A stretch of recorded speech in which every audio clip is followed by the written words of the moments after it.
Assalamualaikum warahmatullahi wabarakatuh. Nama saya Aldiar Wirangga Sukarjaputra dan ini adalah tugas PPKN yang bertema pelanggaran HAM. Pertama-tama, apakah itu pelanggaran HAM?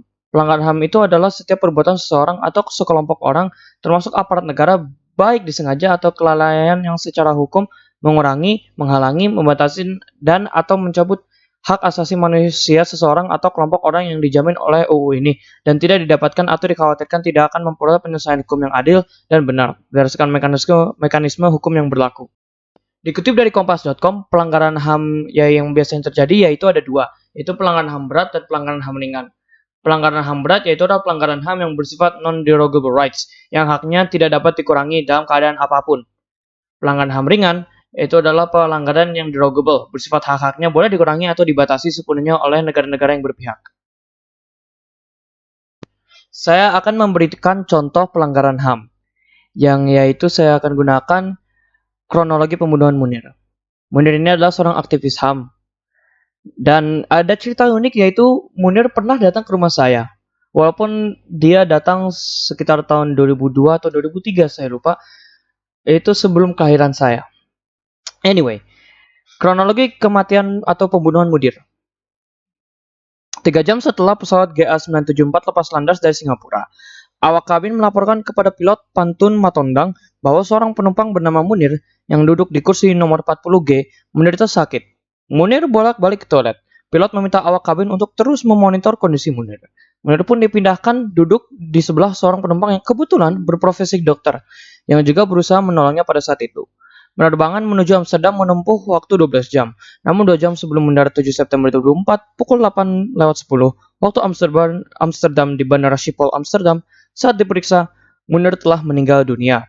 Pada tanggal 12 November 2004, dikeluarkan kabar bahwa polisi Belanda, yaitu Institut Forensik Belanda, menemukan jejak senyawa arsenicum setelah otopsi. Hal ini juga dikonfirmasi oleh polisi Indonesia, belum diketahui siapa yang telah meracuni Munir.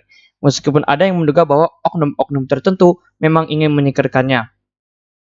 Pada 20 Desember 2005, Polikarpus Budiharo Priyanto dijatuhi vonis 14 tahun hukuman penjara atas pembunuhan terhadap Munir.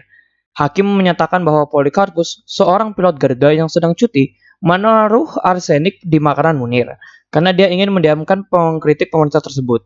Hakim Cicu Sutiarso menyatakan bahwa sebelum pembunuhan Polikarpus menerima beberapa panggilan telepon dari sebuah telepon yang terdaftar oleh agen intelijen senior, tetapi tidak menjelaskan lebih lanjut. Selain itu, Presiden SBY juga membentuk tim investigasi independen. Namun hasil penyelidikan tim tersebut tidak pernah diterbitkan ke publik. Dan jenazahnya dimakamkan di Taman Makam Umum Kota Batu. Ia meninggalkan seorang istri bernama Suciwati dan 2 orang anak, yaitu Sultan Alif Alende dan Diva. Sejak tahun 2005, tanggal kematian Munir 7 September oleh para aktivis HAM dicanangkan sebagai Hari Pembela HAM Indonesia.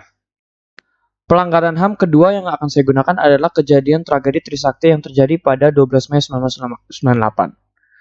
Dalam tragedi ini terjadi peristiwa penembakan mahasiswa Universitas Trisakti. Pada tahun 1998 terjadi krisis moneter yang berakibat ke banyak sektor. Keadaan ini mengundang aksi protes mahasiswa. Pada tanggal tersebut, mahasiswa Universitas Trisakti mengadakan long march menuju gedung MPR atau DPR untuk kemudian melakukan demo. Namun sebelum sampai di gedung tersebut, aksi ini ditentang oleh polisi. Setelah kedua pihak berunding, disepakati bahwa polisi dan mahasiswa sama-sama mundur. Saat mahasiswa mundur kembali kampus mereka, terjadi sebuah provokasi yang menyebabkan ke beberapa mahasiswa terpancing. Akhirnya kerusuhan pun terjadi. Polisi melakukan penembakan sehingga 4 mahasiswa tewas dan beberapa luka-luka.